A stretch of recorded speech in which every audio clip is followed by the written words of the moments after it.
Okay, good morning and welcome to Yeshiva YouTube. Just Daf It. Today we're doing Kesubos, Daf Ches number 98. A great share for you today. Amazing share. Talking about selling for cheaper than the market value or greater than the market value. If you do that on behalf of somebody else, can you pocket the profits or not?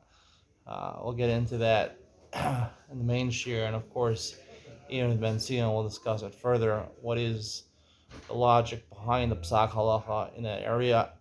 Let's get into it. Sarichem and Aleph, the second line. There was a certain woman, the tafsa kasa the kaspa miksuvasa. We mentioned in the previous dapim that a woman in almana, she is eligible to get mizonos, to get sustenance, and also to get her ksuba. She can even sell property. So here she sold a silver goblet, a silver cup that belonged to her husband, ksuvasa, in payment for her ksuba. We mentioned really only she can only sell for her ksuba karkos. So Tosas Rid says over here we're talking about she sold it before he died. Katava mizoni. Now the halacha is once she gets her ksuba or part of her ksuba, according to Reb Shimon, she gets part of her ksuba, she can no longer get mizona. She's disconnected from her husband's house. Katav Mizoni, after she sold it, it was only worth part of the ksuba. She still wanted Mizonos. Asa the committee the Rava, she came in front of Rava. Amar Luli Asma, he said that the Yisom, the orphans, the heirs, her father, Zilu Havla Mizonos, still she's entitled to Mizonos. Lace the Chash the Hadar Shimon. No one holds the opinion of Rabbi Shimon mentioned on Tzadi Zayin Amud Beis, where he said that even the Amar Lo Amrina mixes Kesef, Kol Kesef. He doesn't say that Rabbi Shimon himself says. Uh, uh, he says, or Shimon says, that even partial payment is like you got the whole thing. We don't paskin that. We paskin partial payment is not considered the entire ksuba. She's still entitled to ksuba, in which case she's still entitled to mizonos. Shalchlei Rava, Berei the Rava, Berei the Rava, Rav Yosef, Mocheret Shal Bebeistin, right? She's entitled to sell for mizonos or for a ksuba. She's karkos, l'chachila, right? Real estate. Shal Bebeistin, she doesn't have to go to Beistin. Sricha Shvua, in Sricha Shvua, when she sells the property, does she have to take a Shvua afterwards to the Yisomim, and she sold it for the correct price? And she didn't sell it for cheaper.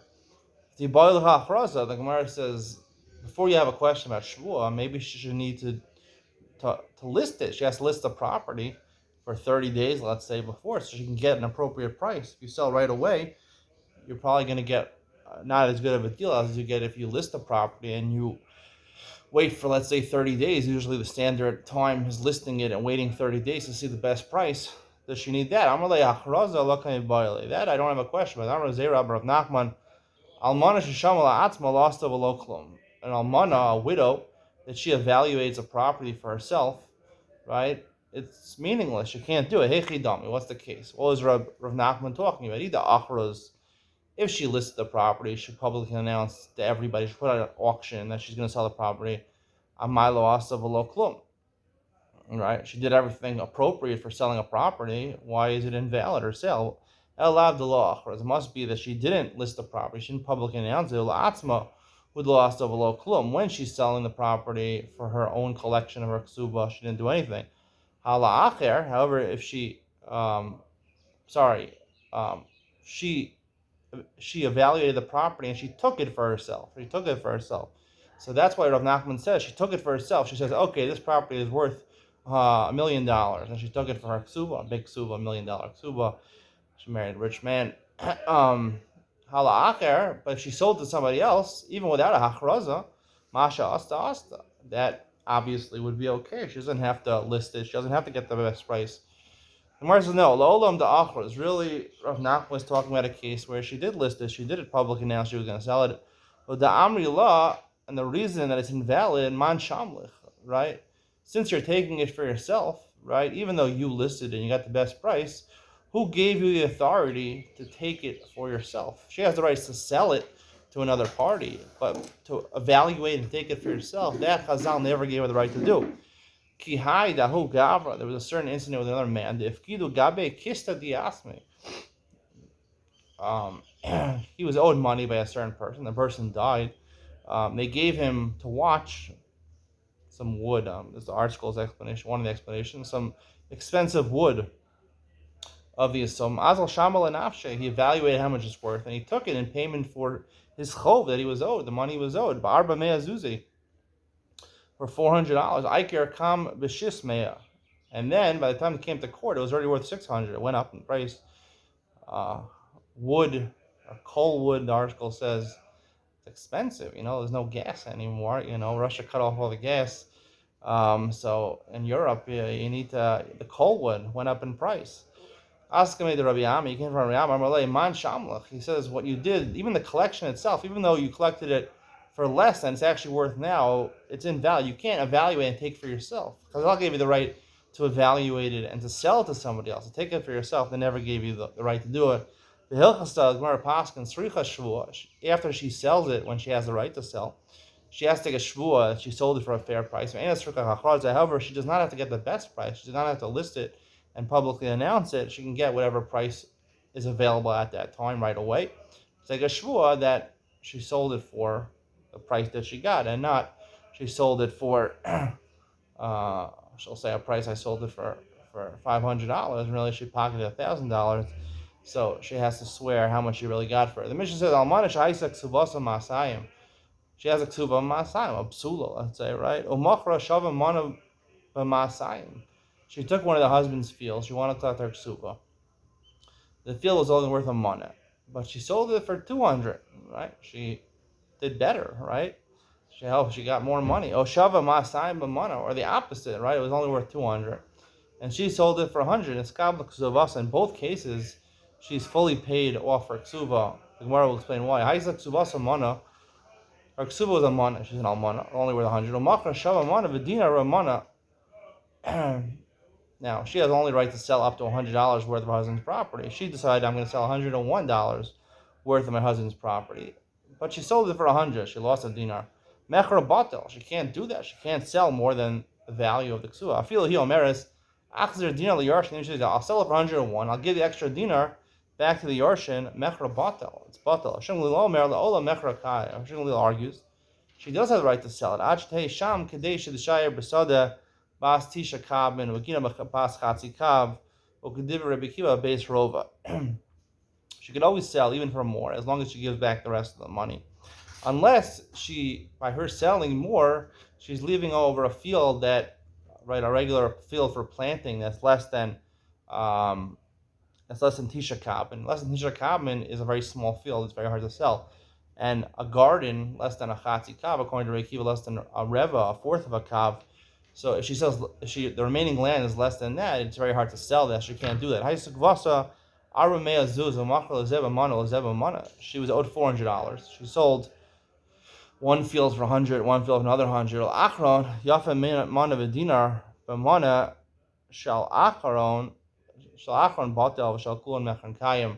I think it means she sells 3 fields for $100, and the fourth field is eligibly sold for $100. However, the field is worth $101. She sells it for $101. She's not allowed to do that. She's not allowed to go, according to Tanakama, she can't sell more than she is owed. So therefore, even if she returns the extra dinar, so therefore the first 3 sales are valid, because those were inside the amount of money that she was owed the ksuba. The fourth one is invalid. The Gemara says, according to Shmuel, it would be valid. The Gemara says, Maishna Shava Masayim B'mana. Right? There's 2 cases in the beginning of the Mishnah, right? Why is it, if it's worth $200, she sells it for $100? That makes sense. The Amri law, right? The people, the Yorshim, could say to her, Araf Sadat Shavim Araf Sadat. You lost out upon yourself, right? You should have realized that you could have got, right? You could have got $200 for it. You sold it for $100. That's it. You lost out. You lost up your own ability to collect the $200. Nami, right? If she has the ability to say she's responsible for the sale, so it was worth $100. She sells it for $200. Nami Tema Ana Arvachna. She could say no. I only got paid $100 on my 200 ksuva. The extra $100 I pocketed myself. I'm a great real estate agent. I got the best price, She's entitled. Amar Rav Nachman, Amar Rav Ravua, Kan Shana Rebbe, the top of Sadi Cherem Aviz, Akol Balamos. When you act as an agent on behalf of somebody else to sell someone's property, and you make a profit, right? If you lose money, so that's your fault. But if you make a profit, so the profit is not accrued in your account. It goes to the person who you're acting as the agent on behalf. A person, let's say, is collecting money for somebody else. I make someone to collect money from me, and the guy adds an extra dollar, an extra $100, right? Hakol the shliach. So divrei Rabbi Yehuda, this is machlokas, right? Rabbi Yehuda says he got more money for you, so the extra money goes to the shliach, the agent. Rabbi Yossi Amar Cholkin. Rabbi Yossi says, you split the profit between the agent and the person who's owed the money. Vatanya, like Gemara asked immediately, so on the Bryce, Rabbi Yossi Omer Hakol Balamos, where he says all the profit goes to the owner of the money. How do you resolve this contradiction in Shitas Rabbi Yossi? If there's a fixed price for the amount that you sold a field for, or that you're buying something for in the store or something like that, so then, according to Rabbi Yossi, according to Rabbi Yehuda, right, the shliach always gets it. But according to Rabbi Yossi, who we paskin like, Rabbi Yossi says you split it in half.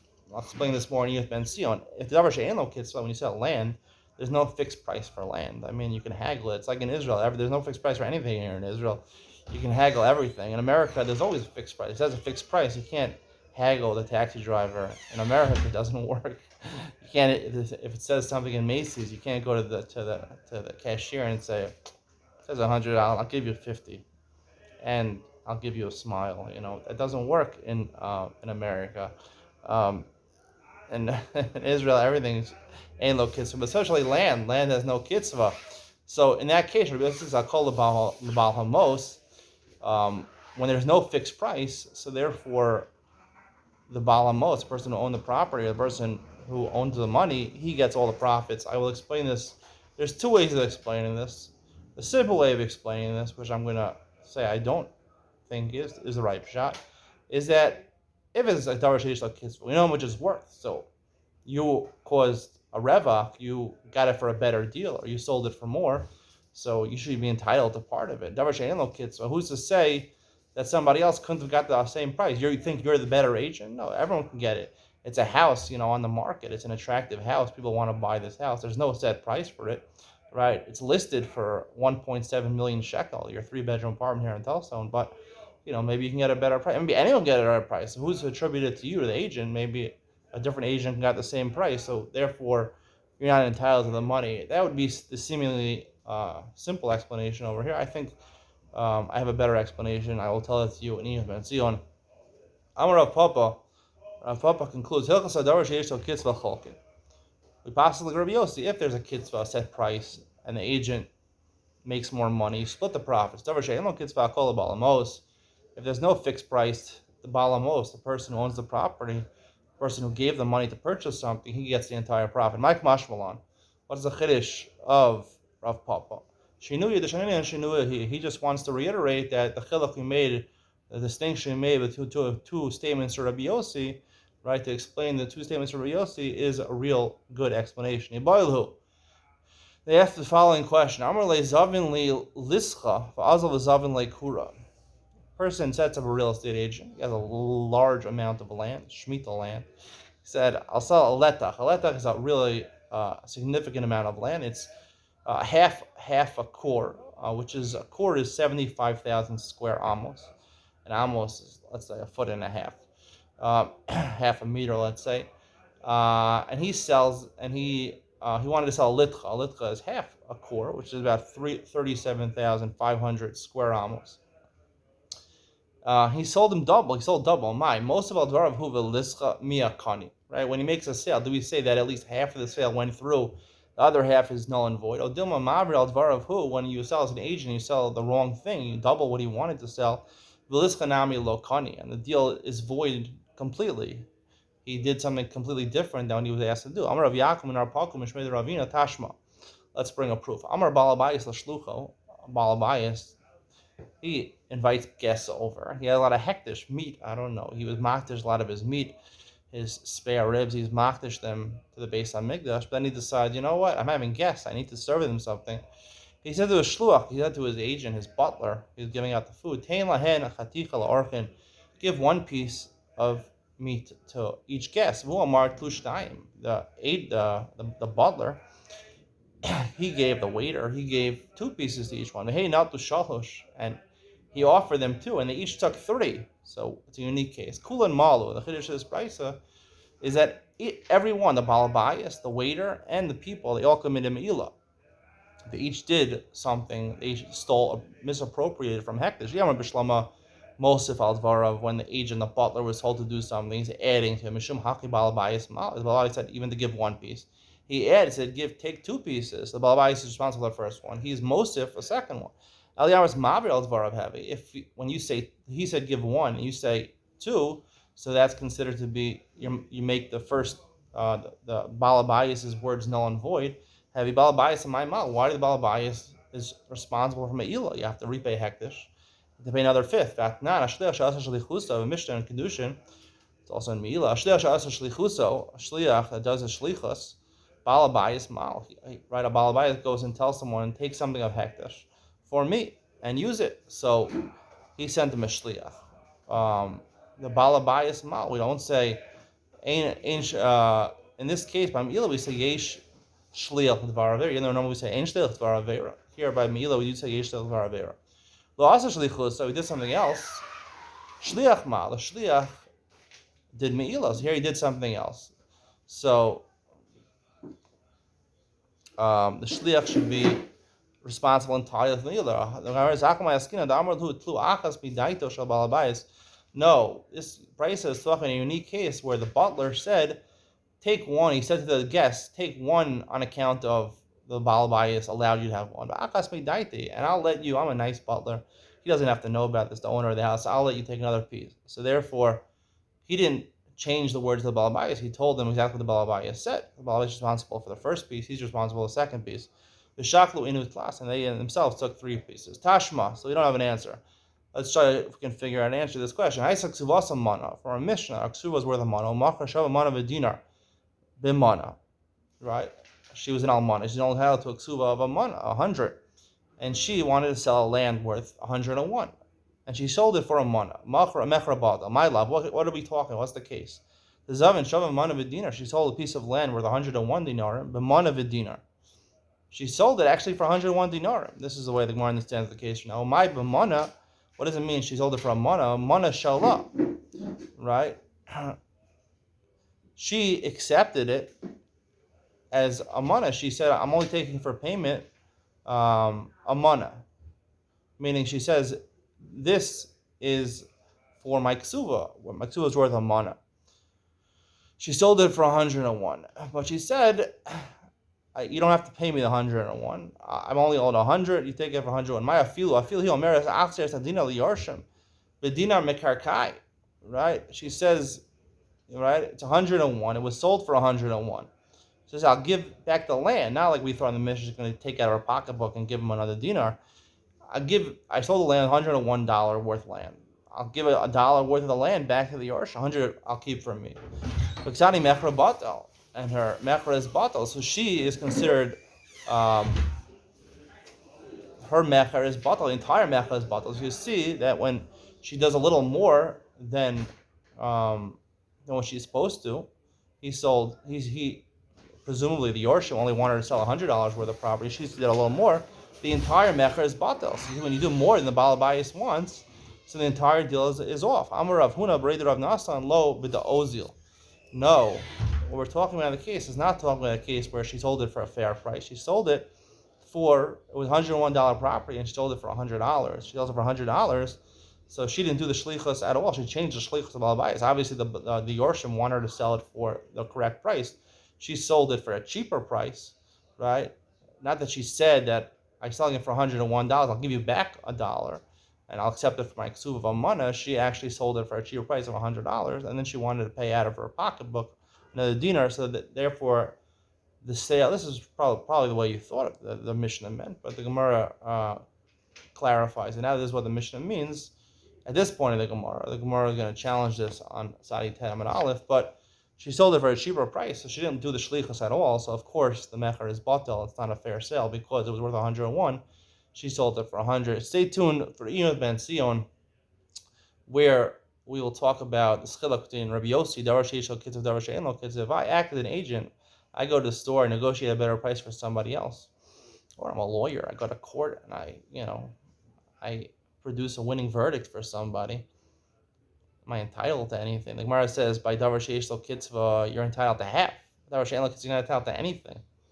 A lawyer, you hire a lawyer. He has big winnings in court. He takes 25% at least. So we'll talk more about this in Ian Ben Sion coming up next.